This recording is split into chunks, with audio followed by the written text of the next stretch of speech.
Welcome, everyone, to the 2023 Beyond the Game celebration of women, athletics, and leadership. Barnard and Columbia Athletics are proud to co-sponsor this annual event of the Columbia-Barnard Athletic Consortium during Women's History Month. It's been so amazing to see the growth in the number of athletes from Barnard competing as Columbia Lions since I've been here in the past 6 years, and we're so excited to be able to continue that into the future, not only in terms of the support for our students, for our athletes who are recruited, for those who walk on, but also in terms of having space for them to hang out in the Francine Lefrak Center that is under construction on the Barnard campus. Tonight we have such a terrific panel of women leading the way, and we're going to hear experiences from athletes, athletic professionals, and leaders in their professions.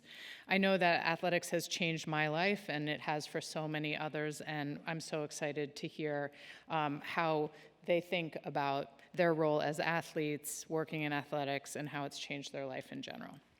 So thank you for being here. I'd now like to welcome Peter Pilling, Columbia's Campbell Family Director of Intercollegiate Athletics and Physical Education. Thank you, Sion. On a personal note, we're so grateful for your incredible support over the years. When you think about the success that so many of our women's teams have had, it's a direct result of your commitment to our student athletes and our athletic department. And on behalf of our coaches, our student athletes, our administration, thank you very much.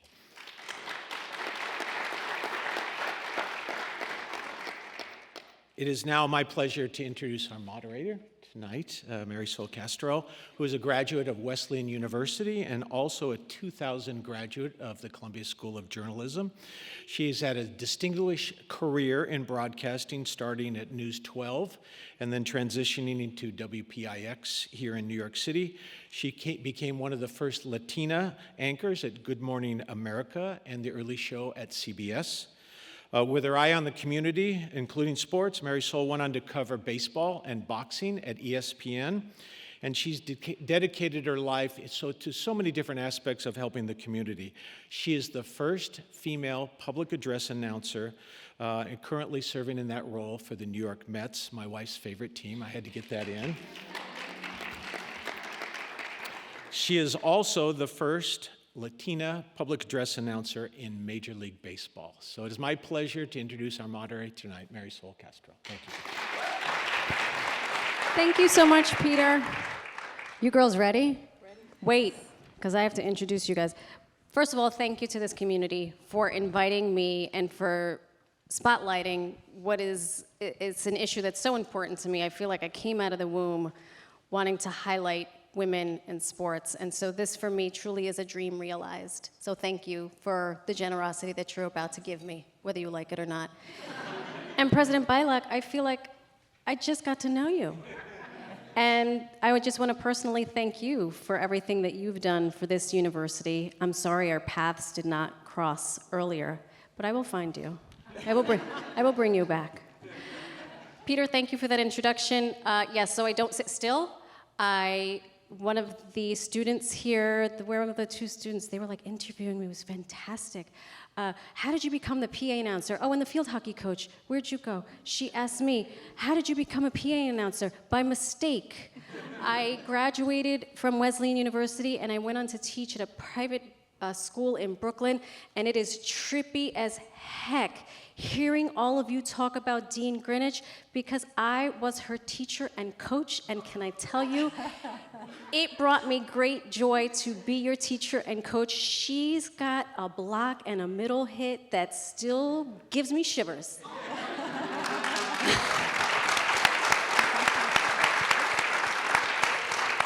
And it is because of people like Leslie that I have truly gone on to do the work that I do, because I know that I have not gotten to where I am because people sat on their laurels, and so I feel obligated and honored to be able to do the rest. From coaching and teaching, yes, I went on to broadcast, and I was told in my broadcast career that I had the worst voice ever. The good folks at Good Morning America, true story, they sent me to a coach, and they said, what do we do to get Mari to sound less Jenny from the block? And when she speaks Spanish, can she sound less Puerto Rican and more Mexican? So I've literally split two worlds. Yes, be aghast, be progressive and be aghast. And this was in the 90s and the early 2000s, and we have clearly progressed. So over a series of tenacity, hard work, luck, being in the right place at the right time, and finding a sponsor in the room, I worked in production. I shot a pilot in probably 2015. I do not remember the faces of the production company or who they were. All I know is that 2 years later, someone said, we'd like you to audition to be the PA announcer for the New York Mets, and it came at the behest of a woman who would become my sponsor because she said, I produced this woman, her name is Marisol. You really ought to give her a look. And so when a room full of white men said, we need a female PA announcer, she stood up and she said, give Marisol Castro a look. I hadn't spoken to that woman in 3 years, but I made enough of an impact on her. Because of her, I made history, and I never, ever forget that. So I went from being told, you have a terrible voice, to now being the voice of one of the most recognized franchises in the world. And it is why I get up every day. It's why I get up every day and I do the thing. And when my two boys are told you throw like a girl, they said, yeah, we do. Yeah, we throw like girls. Have you seen my mom throw? Because she got a good fastball. That's a little bit of my story. You guys want to hear from these women. So without any further ado, I'm going to start with Erin Smart. Barnard College, 2001. Erin is a silver medalist in fencing. In the 2008 Beijing Olympics, a two-time All-American and four-time United States national champion fencer, a 2010 inductee in the Columbia Athletics Hall of Fame for her contributions to the fencing team as a women's foil. Erin received her MBA from the Wharton School of Business in 2013 and has worked as a business development professional, most recently as a director of strategic partnerships at Meredith in New York City. Please welcome Erin Smart. Sheree Deans, Columbia College, 98, is currently chair of the board of Live Free US, a nonprofit organization and social justice network dedicated to ending gun violence, mass incarceration, mass criminalization through education, advocacy, and direct action. Small job, right? Really small job. She was executive director of the National Basketball Players Association Foundation from 2017 to 2022 and has also served as acting chief operating officer of the National Basketball Players Association. Please welcome Sheree Deans. Last but certainly not least, a face that is familiar on campus, Amy Weeks, a graduate of Oklahoma State University, has more than 25 combined years as both an NCAA Division I collegiate golf coach, NCAA Division I athletics administrator, a standout collegiate golfer in the mid-1990s. I know you're impressed with yourself, aren't you? I am. Amy was a dominant figure for the Oklahoma State women's golf program. She captured the 1995 Big 8 Individual Championship while leading the Cowgirls to the team title and was a member of 3 Big 8 championship teams. Amy is completing her 9th year as head coach of Columbia's women's golf program. Please welcome Amy Weeks.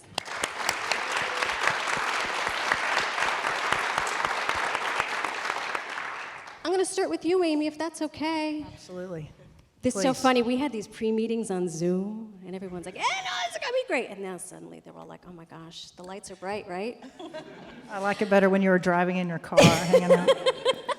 So we celebrated the 50th anniversary of the passage of Title IX in 2022. And I'm just going to start with you, and I will ask you all the same question. How did that impact your life as an athlete and then your life once you graduated and entered the world? Right, so very interestingly, I'm from West Texas. And some of the things that are interesting about Texas, or Oklahoma, is that everybody plays sports there. So when I was a kid growing up, the Title IX wasn't, quote, necessary where I lived and grew up. Every girl played sports, every boy played sports, everybody played sports. Middle school, I had access to sports. High school, I had access to multiple sports. My grandmother's from Pauls Valley, Oklahoma, played 3-on-3 basketball in the 30s. So I did not know that there was any inequity in sport until I actually went to college on a scholarship. And I was coached by a woman named Ann Pitts, who was a Hall of Famer in the golf coaching world. And actually this, I don't don't think it's been announced publicly yet, but she's going to be announced into the Oklahoma State University Hall of Fame soon. My point being is that I was sheltered in this world. I didn't even know that inequity in sport existed.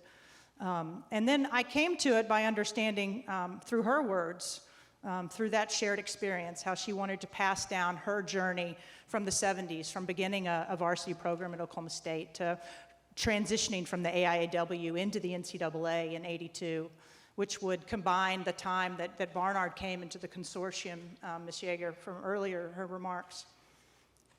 And she would share with us her experience about the struggle about never having uniforms, or she would spend her own money on the uniforms, or how the team was going to get from trip to trip, from place to place. Then they all get into a station wagon in the 70s, and they would go together. And so she taught us this layered history. And then I really didn't even understand even in any other things until she actually filed a Title VII lawsuit for equal pay when I was in college. So then that even brought more depth of understanding about equity, inequity, access to sport, access to quality coaching. She would teach us about the Women's Sports Foundation.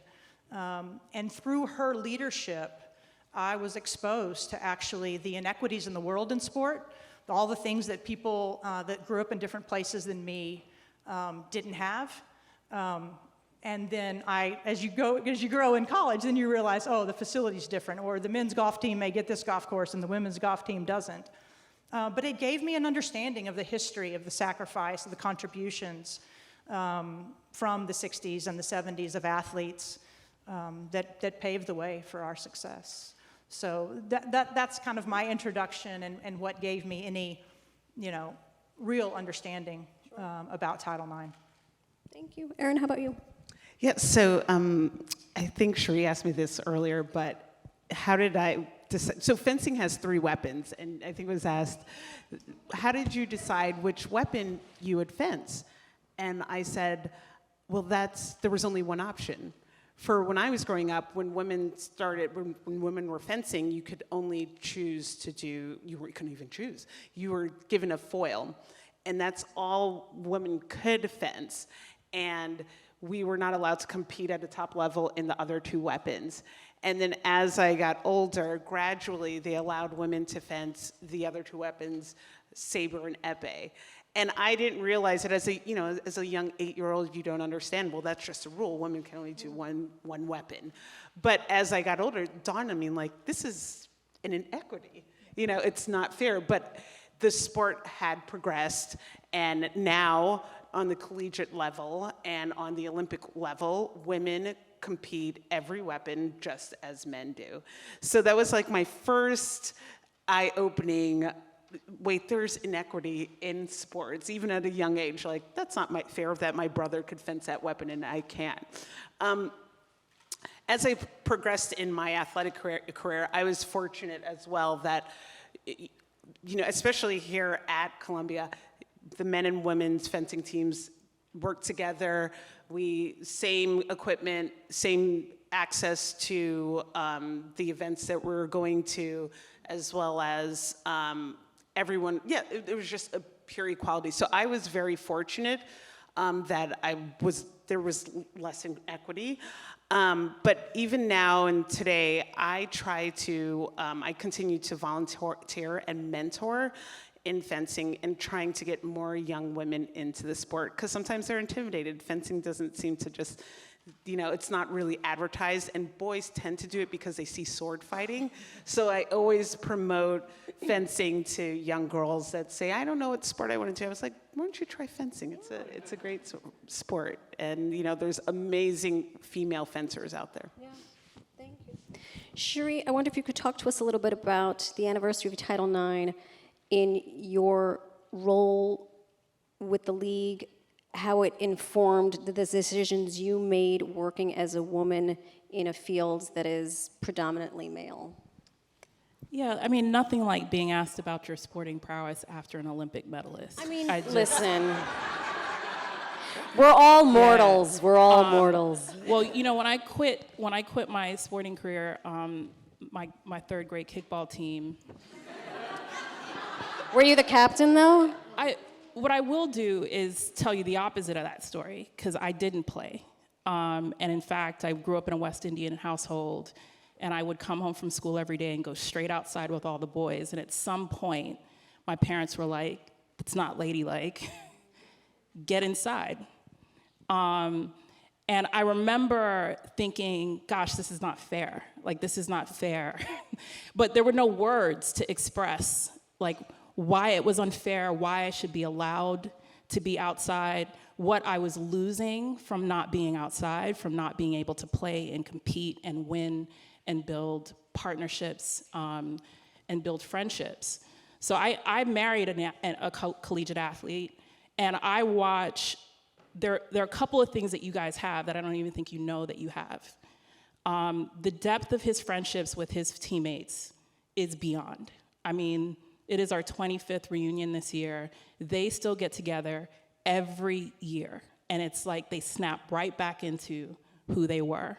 They can call on one another, they can lean on, they have this shared experience that comes from a place of true relationship and struggle. He also knows his body in a way that it's taken me 20 years to figure out, right? Like, when he's not, he knows what it feels like when his body's at top performance, and so he can try to get there. I have no clue. And so when you think about your well-being and your health and being sound mind, sound body, just in a good space, I envy his ability to recall it and go back there whenever he wants to. And then the last thing I will say is that 94% of all women in C-suite were athletes. I am actually a weird exception, that I even made it to anything with the C in front of it as a non-athlete is wild. So I think when we think about sports, especially at an institution like Columbia, sometimes you think of it as extra. It's actually essential. And so to tie it back to the work, part of what we did when we were in the foundation is push for the availability and access of sports, because kids are playing less. As you get to the place where we're focused on monetizing sport, there's no democracy in sports. So they're picking the kids that are really good, and they're focusing on those kids, and PE is going away, play is going away. So we have to be very vigilant as people that understand how primary athletics is to our existence and our humanity, that we sustain it. And the one last thing that I will say that sort of makes me think that America doesn't understand this completely. I've traveled all over the world for basketball. Every single country we went to had a minister of sport except the United States. So when you think of that, right, like, what does it really mean, right, to focus sport and understand what role it plays in our society, what options it gives to us, how it helps our health and well-being? It's vitally important. So Title IX and ensuring that women can play is about their health, it's about their leadership, it's about their community. Very well said. Yeah, no problem. That's shocking to me that we are the only country that doesn't have a minister of sport. And I'll add to The only one I've been to. the one that, did you go to Andorra? No. It's a tiny little sliver of a bet you they have thing. They probably do. And Vatican City is technically a country. So maybe the Pope, when he's not being a Pope. I had a Pope story. Okay. And his nonprofit is about sports. We didn't plan that. No lie. We did not plan that. Yes, equity in sports, and I would add, we're talking about March Madness and basketball, and I wish I knew how to play, but can one of you coach me? I'm terrible at basketball. It's not a summer job. The WNBA is not a summer job. Those women need to get paid. I'm going to go back to you, Erin. You played at the elite level. How did that affect the decisions you made in your professional life? Did it help you? Did it hinder you? Did it launch you? Because you gave out the stat, 94% of women in the C-suite played a sport. And I'd love for you to share some of that with us. The Olympic experience, when you're competing on a stage, the pressure you feel, the crowd, you know, a country could be cheering against you, the whole crowd. It's something you can't even like replicate, but what it does is prepare you for anything in life. When you feel that pressure, when the score is tight, when you have your team behind you, other people are depending on your performance, it just makes you think like, okay, if I'm have to do a presentation in front of like the C-suite, it's not so intimidating. It really puts you at a mental level that you can accomplish anything, and you have this, you get a mental tenacity that you can strive and do anything and be like, okay, I can break any boundaries. It really does prepare you for a lot in life. And even with children. my biggest job right now with my kids, it's like, all right, you know what, I just gotta stay tough. A 5-year-old is hard to deal with. How old are your kids? 5 years old and 7 months. So, yeah.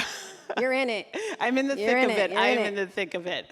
But yeah, I mean, competing at the Olympic level was a goal since I was a young girl watching the Olympics. I was a big fan of like Florence Griffith Joyner, Jackie Joyner-Kersee. I wanted to be them. I would pretend to like ice skate like Nancy Kerrigan. I just always wanted to be. But I just always had a mindset. A lot of, for any sport, not just fencing, it is about the mental preparation. And that's what, at that level, when you can get your mental preparation aligned, you could prepare for anything in life. It really does set you up well. Most important question, where do you keep the medal? My husband has a safe for us in our basement. But funny story, when we first started dating, I was like living in Washington Square Park, and I just kept it out on my like coffee table. And he's like, "Is that your real medal?" And I was like, "Yeah, what?" He's like, "What if someone broke in? What are you gonna do?" He like literally made me put it in a safety deposit box. Well, thank goodness for him. Yeah, thank goodness, because it is New York and you could lose it. So yeah. She also has weapons, though. Right. so- Well, yeah, that's true. She also has weapons, so there's that. Amy, talk to us about you. Your story is so interesting because you came from such a supportive female structure where sports were at the forefront, so you were shielded from a lot of this. When you entered the world of, this isn't, the playing field is not level, what was that change in mindset for you? And then how did you bring that to other areas of your life? Well, other areas of my life, transferring my experience as an athlete into a coach. I mean, that was the choice. We talked about this on our call, but it's I was going to go to graduate school. That's what everybody does, right? Okay, I don't want to go to work. I don't have the money to be a professional golfer, because when you're a woman playing golf, and this is still true, I mean, you need a bankroll of $50,000 to $100,000 a year just to try to make $1. So, yeah, and that was like, well, that doesn't sound fun. I've got to raise $50,000 just to go hit a bunch of golf balls. I've just hit golf balls my whole life. And my head coach says, well, I think you'd be a good coach. Why don't you work with me? And over those 3 years of being assistant, I realized that I had a chance to give back to a sport that had given me everything. And that's what I've done, or tried to do. 2 of our players are here today, Ann and Allison. I've tried to give back to them, and I've tried to give back to the sport of golf to help them realize the skills, not only the championship skills, because I am maybe not as competitive as Aaron, an Olympian, super, super cool, but I'm competitive, and I love to be the best. It feels really, really good, and why not? It's a good feeling. Like, I'm not shy about it. And so, but I've tried to instill in all the teams that I've coached at Oklahoma State and now at Columbia, just to be able to take those successes every single day and move them into your real life. And then I also try to do it with my kids and my family, my nieces and nephew, my godsons. I try to instill that in them, the power of being on a team, of contributing to others. How much you receive back from those contributions, and those friends that you receive back and the influence that you receive back from your teammates and your coaches far outweigh any workout. They far outweigh any failure on the golf course. They far outweigh missed 4-foot putts. in that moment, that foot putt feels really, really, really like a big deal. But, you know, it's all worth it, you know. And if I had known, you know, when I was 15, how worth it would be sitting here today, I would have worked a lot harder. You know, Peter shared that with us from somebody, from a book, you know, or something you had read recently. You said if they had known, you know, how good it would really feel to be at the top, I would have done more when I was 15, 16, 17, when I really had the you know, the time and the effort available to me. And speaking of being a teenager, and we have so many students in the audience, athletes, you talk about, had I only known, right? Had I known when I was 16 that the Mets would call me when I was, you know, 45. Gosh, I was old. But I feel like I'm 23. I don't know that I would have changed anything. What can you tell the students that are here deliberately? Like, you're here for a reason. You know that you came specifically to hear about women who we're at the top of our game. Some of us are titans of industry. Some of us put our silver medals on the coffee table. What do you tell them? Because it is, you know, when I was 15, nobody could tell me nothing. I also went to boarding school, so I saved my mother a lot of heartache.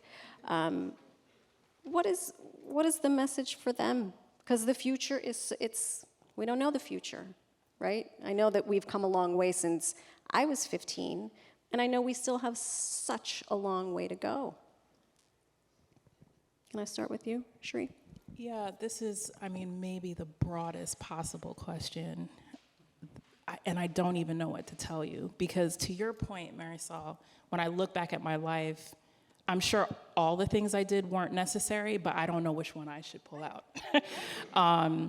So a part of me wants to tell you to do all the things. Just lean into everything when the opportunities come with some wisdom. I mean, you know, no ballet dancing on a cliff, but you know, you sort of just don't know who or what is going to pay off later. You just can't possibly know. And so many things that look like chance are really preparation. So I have a random career. Like, if you look at my career, the job before doesn't make any sense. But I know the skill that I built in each one of those things. I know the relationship that I built in each one of those things. And for sure, guard your reputation.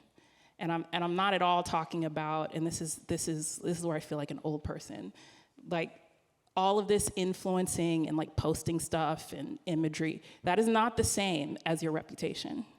It is just not. And most times it's my reputation for hard work and execution that has gotten me the job that looked on paper like it made no sense for me to have. So that's the best I can tell you. That's very, very powerful. What about you, Erin? Yeah, I would say I know this sounds sort of generic, but don't be afraid to dream big and go after some big, lofty goals. I remember when I was like, I think my dad was driving me to campus from Brooklyn, and he's like, so you're gonna keep doing this fencing thing? And you know, like, I was like, yeah, I was like, he's like, you're gonna keep doing it? I was like, yes, I love it. Like, I love fencing. I love it more than anything in the world. I was like, I think I'm gonna try to make an Olympic team. He was like, okay, well, maybe think about your career a little bit. And interestingly enough, like, I took off my sophomore year from Barnard, and to try to make the 2000 team, the Sydney team. I did not make the team. I was the alternate on that team. I was so brokenhearted. My brother made that team. I traveled there. My whole family was there, and I just sat. I was in the stands just watching, crying the whole time, depressed, just woes me. It was like heartbreaking watching my brother. And after that, I said, well, I'm gonna make the next team. I told my mom, I was like, hell or high water, nothing's stopping me. And I readjusted my goals, not the big goal, the little ones, and figured out what it took to get me to that next Olympic team. And I made the 2004 team, And then I said to myself, you know what, I'm going to try again. And I made the 2008. And that's where I won my Olympic medal. I believe if I had made that 2000 team, I would have never had the Olympic medal in 2008. I think I would have retired after 2004. Because you had felt so deflated. Yeah, but I was so, like, after Sydney, I was just like, it felt like my world had shattered. And it was also like, it was sad because I came back to campus. My friends were so supportive and everything because I didn't make the team. But it was still like, that was my first heartbreak, like real heartbreak. But I know looking back, it's like, I'm glad I didn't make that team because I kept the goal. I kept the big goal in mind, and I was able to make 04 and 08, which ended up with my medal. So that's why I say keep those big dreams. Don't let anyone deter you, even your dad, like he did to me. You showed him. Yeah, I showed him. And the other thing I would say to the student athletes, to your point about your husband, the bonds you create during these years are just incredible. You spend so much time together. You learn so much about each other. And I am still friends with the athletes that were on the team with me. And those are people you can lean on in the long run. I think what's also beautiful about Barnard and Columbia, it's like you create so many bonds. Use those bonds. Keep those relationships warm. You never know when you need advice, help, feedback. People are there and they want to help, and don't be afraid to ask for help. I've had so many people support me along the way. It takes a village. I did not win my Olympic medal on my own. It was a village of people, of coaches, other athletes that helped me, friends, family. There's just so much that goes into it. Everyone that competes at that level, it's a group, it's a collective effort. So lean on people, ask for help. You're not weak by doing so because everyone does it. Amy, how about you? This is a low-hanging fruit from this weekend, AP. This is, you have the ability to be a change agent. The students that I have interacted with and learned from here at Columbia and Barnard, the skills, the context, the environment that you are learning in here give you the powers. They're like superpowers to go out into the world and be change agents. Yeah. And it's so impressive and inspiring to be around. They both know this, but I actually get super speechless sometimes. I just make up stuff to talk about with them because I'm just like, they're just unbelievable. They're so unbelievable. Incredibly impressive, powerful human beings. And we just played this big tournament this weekend, and athletically, it's a very, very difficult place for us to compete.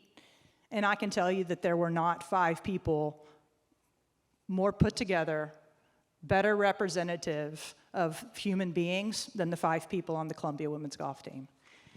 And it's so fun. It's so fun to be around. I get to drive the van and then like remind them that they have this superpower to be a change agent in the world. And I think that's my best I got. Because I got nothing compared to them.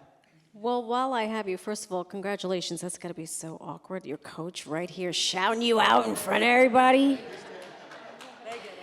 Because you have this unique experience as the athlete and the coach. What are you learning from them? And do you apply that to other areas of your life? They like every day it's something new, first of all. They teach me about pop culture. Excellent. Yeah. They teach me about the acronyms that I don't know, so also very important. But the biggest thing that I've learned is the depth of value of an athlete. And the world that I was trained in was all about performance. So perform. If a player wasn't performing, you get a new player. If the coach wasn't performing, you get a new coach. And it was a very singular mindset. And my experience here at Columbia has been deep in that I have gotten to know and to learn the deep value of what someone can bring to a team, and then more importantly, what they bring to each other. And yes, the wins are very important, and there's no question about it. But it's just that deep, deep value of the human in the context of their whole person and all of their superpowers. It's interesting to hear you speak because clearly not like you. I played gymnastics, volleyball, and rugby. No one ever asked me how I was doing. I fell on the beam, get back up. I'm bleeding, get back up. And now working in professional sports, Peter, we were talking about, for those of you who don't know, our closer, Edwin Diaz, is out for the season. I don't want to talk about it, but for the sake of the conversation, in an instant, you can lose everything. This is his livelihood. And I think the conversation is changing when it comes to athletes, male or female or other, that mental health is a huge portion of the whole being that contributes to our performance on the field, our performance when we leave the field, how we square the decisions we make in our life. I'm going to start with you, because what is your thought about how we are doing at the collegiate level and beyond to ensure that while we groom these athletes and while we, prepare them for their sport, that we are also mindful of preparing their mentality and not just mental toughness? Because you've been in the trenches. Yeah. You've traveled the world. You see how sport is on full display, not just in the lower 48, but around the world. Are we doing enough with mental health? Because it's always been mental toughness. Well, this is going to be a little bit of a long answer. I'm here for it. But one, I'm happy that we're talking about it, because we didn't before. They were thought to be impenetrable. And now I'm going to give a shout out to a woman in the room. Michelle Roberts is sitting over here. Michelle Roberts was the first. She's also Wesleyan. This is why. Go West. So Michelle Roberts is the first woman to ever run a major sports union. She was my boss for 7 years. And there were a lot of innovations that she implemented in the union, one of which was a mental health practice. It had not existed in the NBA before. There were performance coaches, but not mental health professionals. And so we got it funded, we got it built into this, I'm gonna say we, but it was her. We got it built into the CBA and began to make that available, but also evangelize the notion that it was necessary.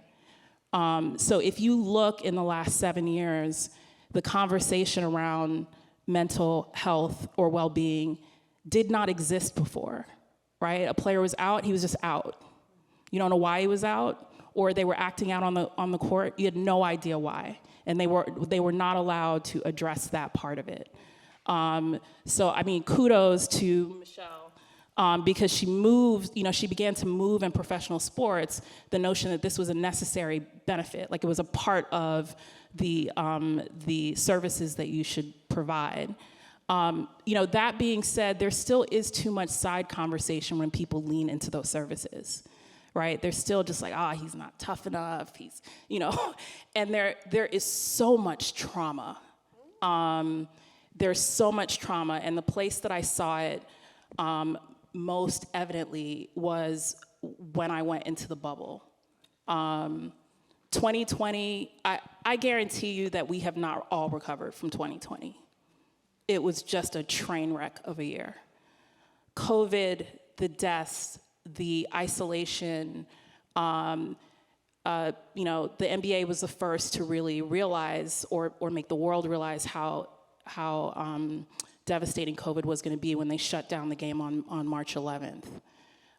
That threw the season into a turmoil. It threw 450 players into uncertainty, and everybody that worked in the entire industry didn't know what they were doing.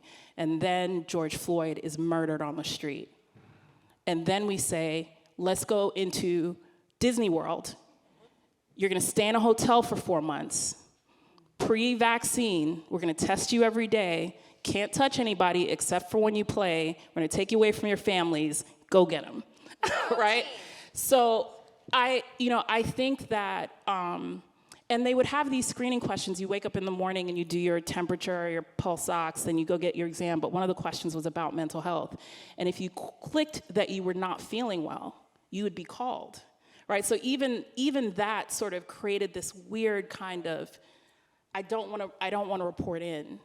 So I think we've made a lot of progress in sports and outside.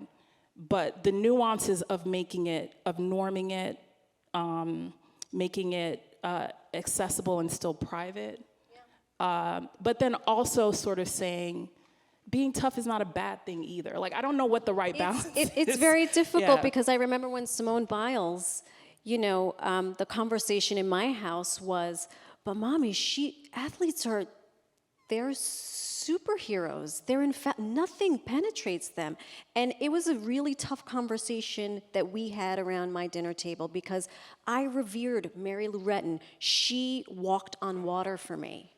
And I think in 1984, had she said, I need a mental health break, I would have been like, no, you don't. No, you don't.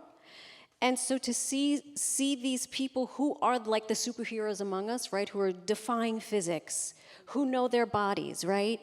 It's tough, I think, to square.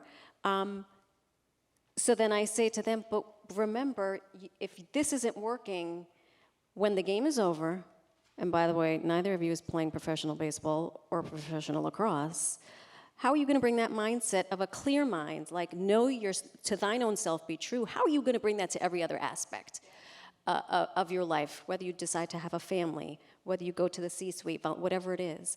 If this isn't right, you could be a machine, but then you're just a shell. So what was the mental health awareness care when you were coming up in sports versus what you see now? Have we come far enough? What do we still need to do? Well, I'd say there's always room to grow. There was no conversation really about sports and mental health, except that my first coach, Dr. Aladar Kogler, who was the coach at Columbia, he was actually a sports psychologist. So he started us, he was really ahead of his time. And I didn't know we were doing mental training. And he was preparing us of feel your body, how do you feel? And it was more on the basic level for like 12-year-olds and 13-year-olds. But with time, I knew that it was, the mental game was so important. That was one of the critical changes actually I made after I didn't make that 2000 team. I started working with a sports psychologist to get better in touch with how I'm feeling. What am I doing when I'm on the fencing strip? What does it mean when I'm feeling like not great? And just having the awareness. There is room for growth when it comes to the mental health conversations, because like you both said, it's like sometimes it's still taboo that, oh, you're weak just because you're not mentally there, you're not mentally ready. But I think that when an athlete like Simone Biles, and then I saw recently she reached out to Michaela Schifrin, right. And then, I think that makes such a world of a difference. And even Naomi Osaka, #1 earning female athlete, said she needed a mental health break.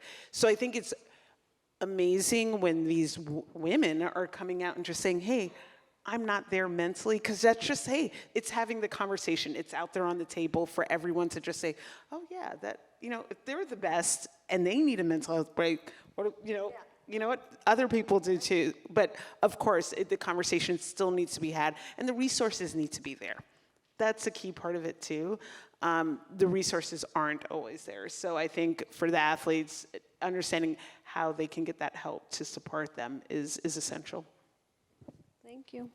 Amy, what are your thoughts? We struggle with this, every day on our team, and in my experience as an athlete. I had teammates that I know now what was going on, but we had no idea then what was going on.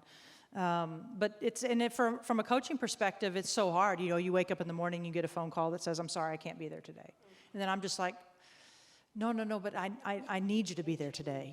I want you to be there today. And if you're not there, then someone else isn't going to be there. And if they're not there, then somebody else isn't going to be there. And that's a coach's fear, and then pretty soon, then no one's there. So, and it's trying to learn, that humanity. at the end of the day, you know, you want to win, you want to put your best team forward, but at the end of the day, you have to stop and you have to look at the resources that we have here at Columbia. And for us in the athletic department, our Success Through Wellbeing team, I mean, they're my support. They're the ones that I go to and I'm like, okay, what do I do? Okay, how do I answer this? Okay, you know, how I sit there and talk it out, try to talk it through, and then try to do my best, you know. I'm still telling the players, please be there, please show up, but still yet trying to be sensitive and understanding to whatever is happening, you know, in their world, which is real. Yeah. And so it's very, very difficult, but the difference 30 years ago to now it's night and day. There is and we all need to talk. We all need to. It's not just athletes on mental health. It's the world that needs to talk. You know, it's the world that needs to be human to each other. And I think we're just lucky that we get to have, like, you know, ambassadors like the NBA that get to go around the world and to say, hey, it's okay. And a lot more of that, and we'll probably all be doing a lot better. I agree. And then I'll have better role models, you know, that can help tell me it's okay to say, okay, take a day. Yeah, right. That's right. So you drove one of those big white vans? Well, you drive one of those big white vans? Girl, we got a Mercedes. Hold on, maybe I can add coach to my long resume right now. Who's hiring? Barnard, you need a gymnastics. You want a rugby team? I played rugby. I played for the Eagles. Who do I have to talk to? Leslie, remember I used to drive Leslie and her team. We called it the church van. Yeah, no. You ever tried driving down the BQE? No with a white van that has 18, 17-year-old girls screaming, singing, carrying on, smelly. They're smelly. And then I got a speeding ticket. And you know what these girls did to me? The speeding ticket took a picture of my face in the license. They blew it up real big like and gave it to the head of school. You're lucky I like you, Leslie. It was good. That was good. I probably would have done the same thing. I shouted out Mary Lou Retton. Who are some of your idols in the sports world? Who are your beacons? Who are your go-tos? When you're like, if so-and-so can do it, I can do it. Because my latest thing now is, and part of this is a byproduct of the job as a PA announcer, I have to time the walk-up song so each baseball player has a walk-up song. So good. It's fantastic, except when you hate the song. And they keep that song for the entire season. From Easter to Halloween, I gotta listen to some song that I can't stand. But it's a thing, like they stress over this thing. And I've been listening to Michael Jordan's walk-up song, which has no words, it's just instrumental. I ran the fastest mile the other day. I thought I was Michael Jordan. I thought I could fly. I thought I was number 23. Who are some of the athletes that you love, that you revere, that are like, they're up there on the Mount Rushmore of athletes? So I'm not an athlete. I don't care. I'm gonna change your question. By all means. Because you said something when we first started about sponsors. Yes. And for the students in here, people talk about mentors a lot. That she used the word sponsor. There is a huge difference. Is really important. And a mentor is someone that will give you advice and listen to you. A sponsor is someone who puts their capital on the line for you. If it's okay, I'm going to answer that question. By all means. Because my sponsor is actually in the room. And I don't think I've ever said this, and for sure won't say it to her face. But you know, I had never seen anyone like Michelle Roberts. Like, and if you don't know her, Google her, 1L. And when she hired me to take a job that we were both walking into the union when it was in turmoil. The guy that had been kicked out, the foundation that I began to run was a plaintiff in a DOJ investigation. Like, the thing was just a mess. And the players didn't even realize that they had a foundation that had been established in a CBA 20 years prior and had $45 million in it. And so one of the requirements in order for us to keep our 501c3 is that the organizations had to be separately run. And so that's how I got hired. And I interviewed with Michelle, and she said something like this. once I got in, she's like, you do your job, I'll do my job. and literally, she let me do my job with all the cover that I could ever want. And if you've not had that experience, I pray that for you. But even more, I hope that you give it to someone else, right? That you sort of clear the space for them, trust them, validate them, allow them to move in the world in a way that brings their leadership forward. And so, she did that for me, and a lot of it was me watching how she moved around, right? In a very, it's a male-dominated sport, but there are actually a lot of women in basketball behind the scenes. They just hit a ceiling. It's like past the VP level, there's almost nobody. And so most of the times you walk into these rooms and we were by ourselves. Like, we were just by ourselves. And so I think it's important for us to not just idolize someone, but sort of begin this sort of reciprocity where we create the environment. What did you just said, like, be better humans. Like, if you don't see the person that you need, you've got to be that person. You've got to sort of build the capacity to do that for someone else, because it will come back to you. I promise it will come back to you. So you got to buy me Michelle drinks. You Wannell. got to buy me drinks later. Aaron, how about you? My sport is fencing. I love it. But I swear my last life, I was a tennis player, because all of my favorite athletes are in tennis. Of course, I grew up watching Monica Seles and Steffi Graf, of course Serena and Venus. And I remember following, obviously, Serena Venus's career and watching them just do so much in the sport, break so many boundaries. And they're younger than me, but I was still doing the same thing sort of in fencing with my brother, because fencing's a predominantly white sport. And so it's there are very few kids that were fencing that looked like us. We'd be the only ones at the competition. I'm like, well, if Serena and Venus are doing that, why can't we do it? Why not? We can break the boundaries when it comes to fencing.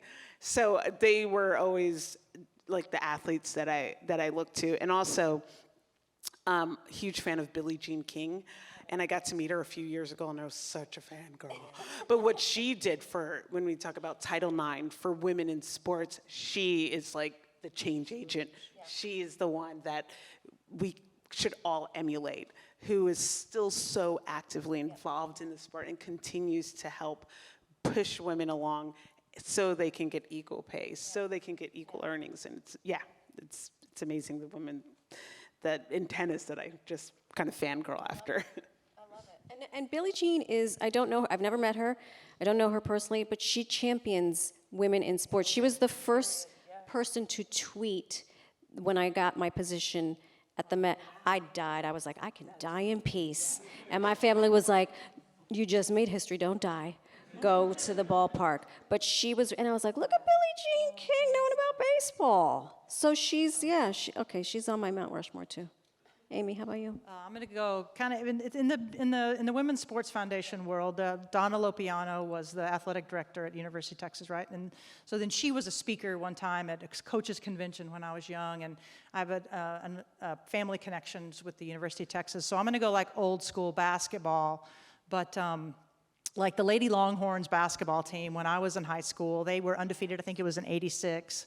And I played basketball. I love basketball still, watch basketball all the time, women specifically. But I was just an absolute diehard fangirl for Cheryl Swoops, Teresa Weatherspoon, watching the Longhorns play. And I got to go to a Final Four when I was in middle school, and it was hosted in Austin. And that was it for me. That was my whole world. And I couldn't jump, and so I had to be a golfer.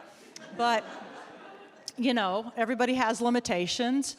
But, that was the core for me, is watching those women compete when I was, in middle school and in high school. They were my rock stars. Yeah, those college basketball players. I love it. We have questions? Any questions from the audience about how high Amy Weeks' vertical really is? No questions? We have a shy group. I don't believe it. Hello. Hi. Oh God. Can I ask like a two-part question? You absolutely can. Okay. So what? God, do I have to? Okay. Sorry, I'm really shy. My name doing is great. Mary. I'm a graduate student, and I'm starting a. Do you guys know Voice in Sport? Say that again. Do we know what? Do you guys know Voice in Sport? Boys in sport? No. What is it Voice called? in Sport. So I'm an Voice. intern at Voice in Sport right now, and it's an organization that works to increase women's visibility in sports and amplify their voices. And so the first part of my question, when I'm working like with my vice president, I was trying to ask her about like fun facts, and she was like, "Well, I don't know. Like I swim," and I was just like, "I know you swim, but like, don't you have some record like?" Didn't you break some records in Hong Kong? Don't you hold some national titles? And she was like, "Oh, that's not a big deal." And I was like, "That's a huge deal." So the first part of my question is, how can we help girls stop minimizing their accomplishments and learn how to celebrate that? And then the other part of my question is, at Voice in Sport, we often say your voice is a force, just meaning you know, if you speak out about certain issues, you have the power to enact change. So just kind of what Coach Amy Weeks is talking about. So how have you guys found your voice to advocate for yourself and for your community as well? I feel like we were just talking about about this. You know, finding your voice is a confidence thing, and there's so much cultural baggage that we're all walking in about. You know, don't be too. I'm Jamaican, so don't be too bossy, right? You can't. You know, there's this thought about humility. And there's a very fine line with being confident and obnoxious. So I think what I have always tried to do is just let my work speak. And then as I started getting further and further in my career, there are words that I stopped using. So I don't start a sentence with "I'm sorry." Like all of those hedging words that we use when we are signaling to people that we don't think we belong there. If you start getting rid of that, people will believe you, right? Whatever you say after that, if you start with this posture of, I am supposed to be here, and you might have to say this to yourself every day, right? I am supposed to be here. What I have done matters. What I believe matters. Then it helps. What I will say, though, is it should actually matter. Like, you should actually have the skill. And I think generationally, that's what's falling off, right? Like, everyone's talking about my voice matters. I'm like, but you haven't done anything. Like, you don't know what you're talking about, you know? And so there's you really do, and this is where the athletes can talk so much more about how you get to this place. But when your game is your game speaks. Right? So you don't have to apologize for anything. So balancing how you actually use your mouth, like what you say, and how your work speaks for the quality of what you do is the line that you have to sort of figure out how to toe. Because people really do see through all the words. I know in that Instagram picture, you're not really having a great time. I know it. Like we all sort of know, we can see through that. So yeah, I don't know if that was helpful. Don't say that, what I just did. I don't know. Like that's right? That's an example of it. Yeah. I would say it's interesting because sometimes I emulate some of the men around me to get my confidence going because they're always confident, right? Like my husband's always overly confident. My brother's pretty confident, and I'm like, and I listen to how they're saying versus the women, because that's immediately I thought was like, women tend to apologize. Sorry, I didn't mean to say this. Sorry, excuse. And always apologizing first instead of being like, well, this is what I'm going to do. This is who I am. And right, there's a balance that you have to take because you don't want to come off as the woman that's like overly pushy and overly, and sometimes that's okay. But sometimes I do emulate the men in the room, the way their presence, especially like when you're in corporate America, they're the ones that like sit down first, grab the best seat. They take control of the conversation, try to talk over. Sometimes you have to even posture yourself even to make yourself feel bigger and be bigger, right? It's like you almost have to see what the men are doing sometimes and having your own voice. And maybe you have to like grab some of their tendencies, not saying that it's always right. But I just think it's helpful because I think, yes, I think sometimes, like folks might minimize themselves, especially as women, and being aware of that. I'm going to go to the very beginning. You were talking about your friend who was minimizing the what records that they had set. Is that just try to celebrate your friends when you can and make it a common practice in your friend circle. And make it a common practice with your family. Tell them the great things that you're doing and be able, you can practice. I call my dad's my guy, right? So I call him and tell him the great things that I did. And, and that's where I kind of practice it, So you have to practice. You have to practice celebrating others, and then within your circle, it will spread. Yeah. And I think as someone who is interviewing these female athletes, say, it's your time to shine. It is, I get it. It is, even listening to Peter introduce me, I still, when I hear my title, I'm like, who's he talking about?